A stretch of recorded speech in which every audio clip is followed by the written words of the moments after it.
জাহেলি যুগে তিনটা বিষয় খুব মানুষ প্রাধান্য দিয়ে গুনাহের কাজ করতো। কয়টি জোরে বলো?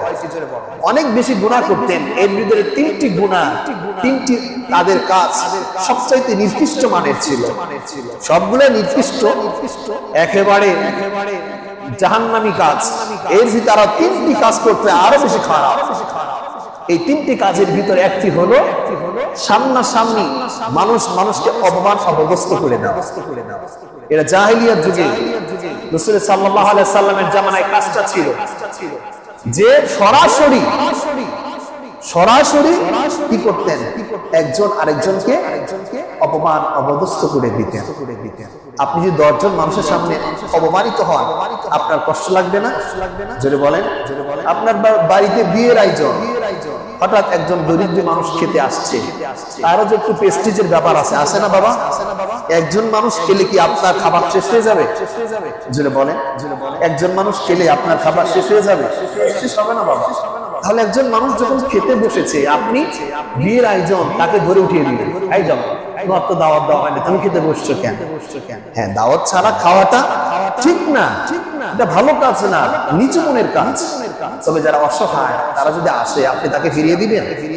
যেটা বলেন, আপনি মনে করবেন যে আপনি 200 মানুষের খাবারের অ্যারেঞ্জমেন্ট করেছেন, এই 200 অ্যারেঞ্জমেন্ট আল্লাহ পাক 300 বরকত দান করবে। খাবারে বরকত আমি দেখেছি, আল্লাহ খাবারে কেমন ভাবে বরকত বাড়িয়ে দেয়। আলহামদুলিল্লাহ, আল্লাহর উপর তাওয়াক্কুল থাকবে। দেখবেন খাবার 4 জনের খাবার 10 জন খেয়েছেন, খেয়ে শেষ করতে পারেন না। কারণ রিজিকের মালিক কে? এটাই তো আমরা ভুলে গেছি। আল্লাহর উপর তাওয়াক্কুল আমরা ভুলে গেছি। আমরা তো মনে করি কাজ না করলে বুঝি আল্লাহ খেতে দিবে না, আবার কাজ না করলেও চলবে না, কাজও করতে হবে। ঠিক কিনা বল?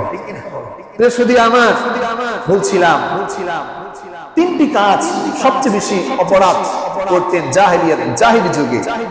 নাম্বার 1 হলো সবার সামনে এক মানুষ আরেক মানুষকে অপমান অপদস্থ করে দিতেন, যেটা খুব কষ্ট পেত মানুষ।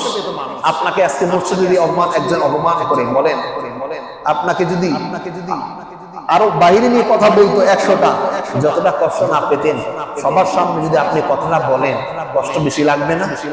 এটা মুনাফিকদের চরিত্র। মানুষকে ওপেনলি সবার সামনে অপমান অপদস্থ করে দেয়। এটা জাহান্নামী মানুষের একটা পরিচয়। তাহলে তিনটে কাজের ভিতরে একটা হলো ওপেনলি সবার সামনে একজন আরেকজনকে অপমান অপদস্থ করে দেওয়া। দ্বিতীয় নাম্বার হলো পিছনে বলা, সে সরে গেলে পিছনে তার গীবত করা।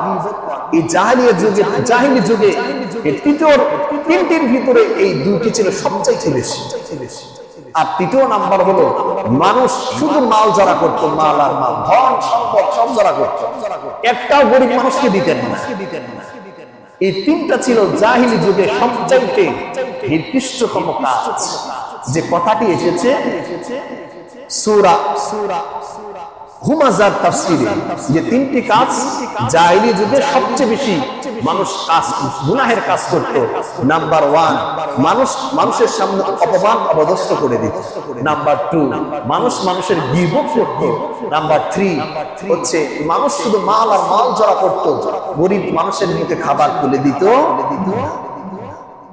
এর জন্য মহান রব্বুল আলামিন মক্কাতুল মুকাররম যখন আল্লাহর হাবিবের বিরুদ্ধে মিথ্যা প্রপাগান্ডা ছড়াচ্ছিল, আল্লাহ রাসূলের নামে গালি দিচ্ছিল, রাসূলের বিরোধিতা করেছিল, স্বয়ং রব্বুল আলামিন কোরআন কারীম নাযিল করে দিলেন, ওয়াইলুল লিকুল্লি হুমাযাতিল লুমাযা আল্লাযী জামা'a মালাহু ওয়া আদ্দাদাহু يحسب أن ماله أخلده.